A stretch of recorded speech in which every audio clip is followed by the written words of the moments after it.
Ayan, bilang supporters po ng EDSI, no, kapag nakakarinig po tayo ng mga katanungan about sa EDSI, tayo naman po ay excited kung ano yung isasagot ni Kalingap Edu.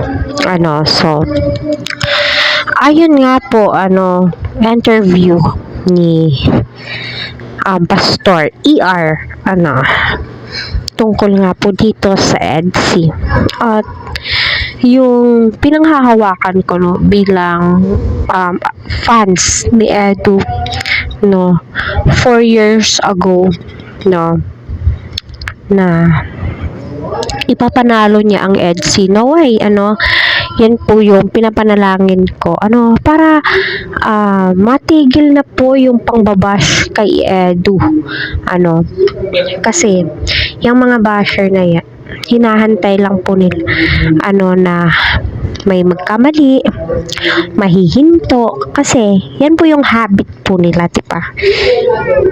Sa katanungan nga po ni Pastor ER, na tila ba'y kinilig itong si Kalingap Rab at napahiyaw, no? Excited tayo sa sagot.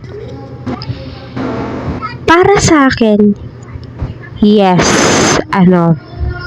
si Beyonce na po yung itinadhana, kasi may girlfriend po yan si Eds, pero hindi nag-work out.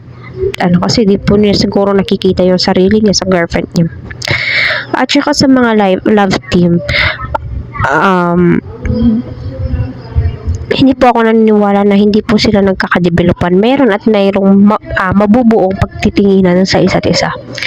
Sa ganda pa naman ni Beyonce, kahit si Kuya Val ay pinatunayan po, no, na mas maganda si Beyonce sa personal. Kung maganda siya sa video, mas maganda po siya sa personal. O, diba? Mapapasa na all ka na lamang po talaga. So, ngayon naman po, sa part 26, hindi pa po uploaded, picture pa lamang po ito, pero my God, viral na nga po. Papaano na kapag in-upload na po ni Kalingap Rab, mas lalong viral po yan, diba? Kaya abangan po natin, mga ka-EDSI, yung pinaka-exciting part. At mas pinakilig po ata to, kasi yung effort, no, pinag-effortan po ito. Lahat naman po ng mga Kalingap serye nila, Kalingap Rab, pinag-i-effortan po nila yan. Hindi pwedeng ganun at ganun.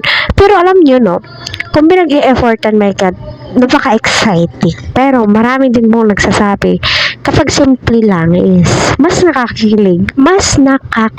Pero doon tayo sa mas pinag-effortan, kasi alam naman po natin lahat ay ginawa po nila yung best po nila, diba?